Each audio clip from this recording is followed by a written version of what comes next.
بچوں کی تعلیم و تربیت کے لیے جو ہو رہی ہیں، آپ کی ذمہ داری بنتی ہے کہ اس کی قدر کریں۔ یہ آپ کی نسل ہے۔ یہ 400 بچے جو پڑھ رہے ہیں مکاتب میں، یہ ان علماء کے بچے نہیں ہیں۔ یعنی یہ مول صاحبہ اتنے بچے جنم لیے سب نہیں کہ اپنے بچوں کے لیے اتنے مکتب قائم کر لیں۔ آپ کے بچے ہیں جو آپ کے بچوں کو پڑھانے کے لیے فکر کر رہے ہیں۔ قرآن حدیث کی روشنی میں مختصر وقت میں مجھے 2 باتیں آپ حضرات کے سامنے عرض کرنی ہے۔ پہلی بات تو یہ ہے کہ اس زمانے میں مکاتب کی تعلیم، چھوٹے بچوں کی تعلیم و تربیت کتنی اہم اور ضروری ہے۔ اہمیت بتانا اس وقت ایک بیجا بات ہوگی کہ سب لوگ جانتے ہیں کہ چھوٹے بچے گمراہ ہو رہے ہیں۔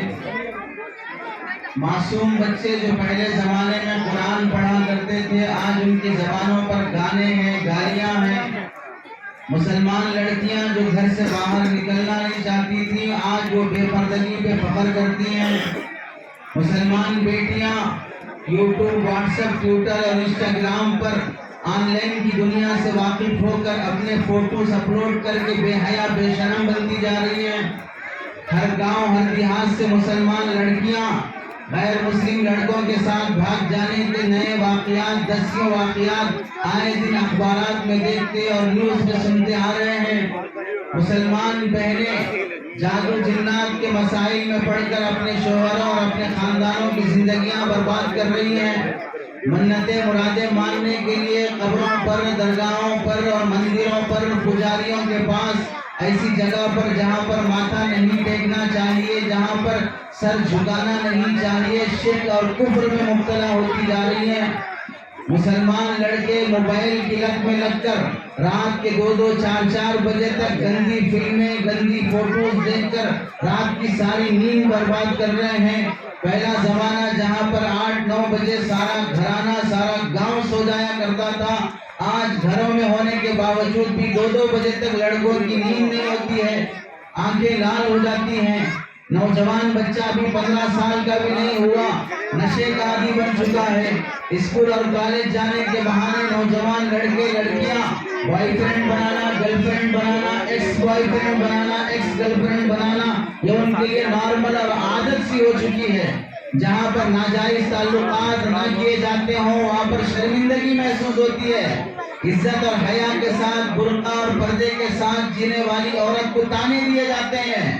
اپنی شوہر کی خدمت کرنے، اپنی بیوی بچوں کو پالنے والی لڑکی کے ساتھ بدسلوکی کی جاتی ہے۔ وہی ٹائٹ کپڑے، چھوٹے کپڑے پہن کر کسی ہوٹل میں، کسی کمپنی میں، کسی آفس میں اور ایئر ہوسٹس بن کر فلائٹ میں اگر وہ جاب کرتی ہو، اپنے بدن کا آدھا حصہ دکھا دیتی ہو، آفس میں بیٹھ کر آنے والے ہر گاہک اور کسٹمر کو اپنا سینہ اور گلا اور پنڈلی اور ہاتھ دکھا دیتی ہو، اپنی خوبصورتی کے ذریعے سے دکان کا مال فروخت کرانے کے لیے اپنا جسم کا دھندا اور سودا بھی کر لیتی ہو، یہ سارا زمانہ وہ ہے جہاں پر عزتیں دفن ہوتی گئیں اور فیشن پنپتا گیا، اور خواتین اور گھر کی عورتیں اور لڑکیاں گھر کی عزت بازار میں لانے لگی۔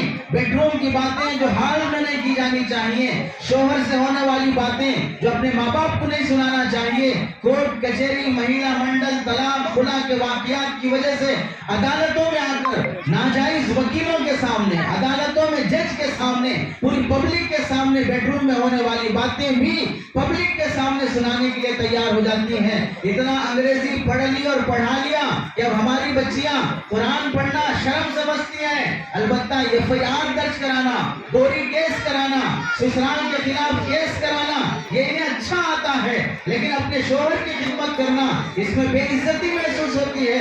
گھر کی اولاد کی تربیت کرنا شرمندگی کی بات ہے، اور باہر ہوٹل چلانے کی جگہ پر کاؤنٹر پہ بیٹھ کے وہاں پر ٹکٹ اور پیسے وصول کرنا وہ فخر کی بات ہو جاتی ہے۔ ایسے سماج میں ہمارے مسلمان نوجوان جس گمراہی کی طرف جا رہی ہے، جس بے حیائی کی طرف جا رہی ہے، جس ناجائز اور حرام کاموں کو اپنی زندگی کا حصہ بنا کے جی رہے ہیں، وہاں اپنی اولاد کی تعلیم و تربیت کے لیے واحد راستہ وقت کا جہاد، اپنے بچوں کی حفاظت کا بہترین ذریعہ مکاتب کے ذریعے سے۔ کوئی مسجد ایسی خالی نہیں ہونا چاہیے جہاں پر مکتب نہ چلتا ہو۔ بانجھ ہے وہ مسجد جہاں پر مکتب نہ چلتا ہو، ظالم ہے وہ متولی